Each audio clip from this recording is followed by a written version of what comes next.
Hello everyone and नमस्कार दोस्तों।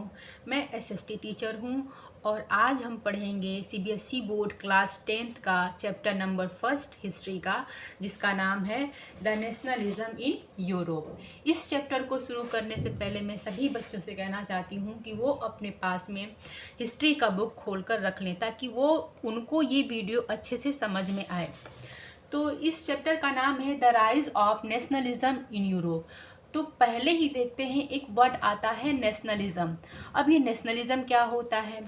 तो किसी भी कंट्री को हम एक नेशन कंट्री कैसे कहते हैं, वहाँ पे ये चीज़ हम ध्यान देते हैं कि वहाँ पे कॉमन कल्चर हो, कॉमन लैंग्वेज हो और एक कॉमन फ्लैग भी हो। अगर ये तीनों जिस भी कंट्री में है तो उसे हम क्या कहते हैं? उसे हम एक नेशन कंट्री कहते हैं।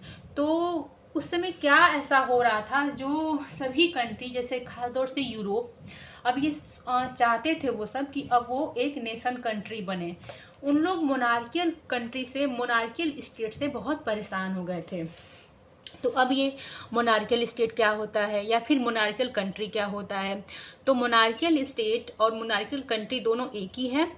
तो मोनार्कियल में मतलब ये होता है कि जहाँ पे डायनेस्टी रूल करती है या फिर जहाँ पे राजा और राजा का बेटा ही रूल करेगा।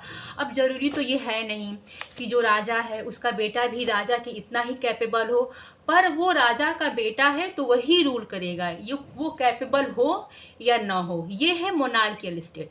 और एक है डेमोक्रेटिक वर्ल्ड।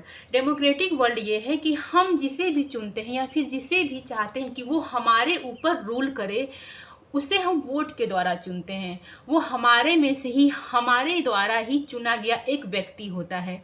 अगर उसका कार्यकाल या फिर काम हमें पसंद नहीं आया तो फिर वोटिंग के जरिए हम उसे हटा सकते हैं।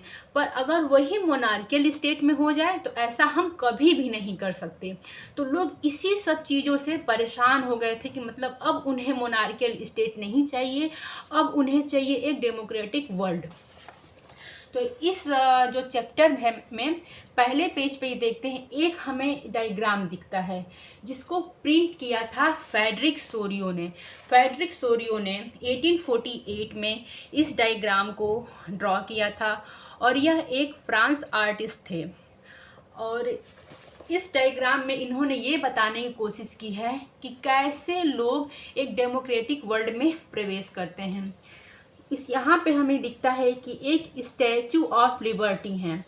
अब इनको स्टैचू ऑफ लिबर्टी क्यों कहा गया है, उसको जानने से पहले अभी हम ये जानते हैं कि व्हाट इज़ लिबर्टी।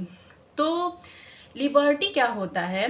जैसे कोई भी चीज़ फ्री होना, फ्रीडम को पाना, उसको हम क्या बोलते हैं? लिबर्टी बोलते हैं। तो और ये जो डायग्राम है उसको फ्रेडरिक सोरियो ने एक विजुअलाइजिंग करके बनाया था। अब विजुअलाइजिंग क्या होता है? तो विजुअलाइजिंग मीन्स जैसे कुछ भी चीज़ जब हम कल्पना करते हैं या फिर किसी चीज़ के बारे में जब हम सोचते हैं तो उसी को हम बोलते हैं विजुअलाइजिंग करना। तो फ्रेडरिक सोरियो ने विजुअलाइजिंग करके 4 प्रिंट किए थे, जिसमें से एक ये है और अभी हम इसी के बारे में पढ़ेंगे।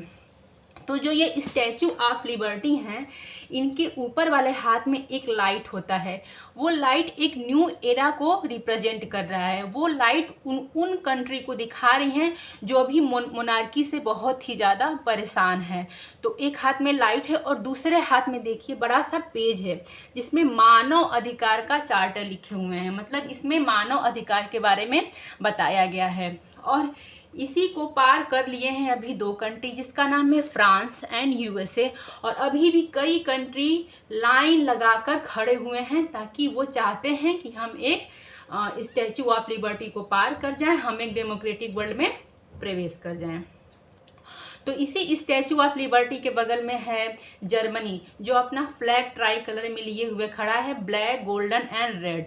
और इसी को देखते हैं कि यहाँ पे कुछ, इसी के फोरग्राउंड में यहाँ पे कुछ कचरा पड़ा हुआ है। ये किसका कचरा है?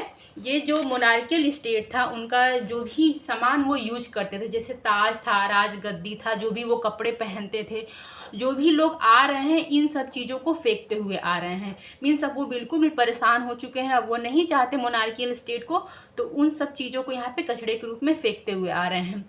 और जो ये ऊपर दिखाया गया है यहाँ पे जो भी जीसस हैं या फिर गॉड हैं या फिर ईसा मसीह हैं, वो आसमान से ही लोगों को आशीर्वाद दे रहे हैं कि सभी लोग एक डेमोक्रेटिक वर्ल्ड में प्रवेश करें। तो इस टॉपिक में हमें बस इसी फिगर के बारे में अच्छे से समझना है, जो मैंने समझाने की कोशिश करी है। अगर आपको समझ में नहीं आता है तो आप कमेंट सेक्शन में मुझसे पूछ सकते हैं, और जो इसका दूसरा टॉपिक का वीडियो है वो दूसरे वीडियो में मैं आप लोग को बताऊंगी।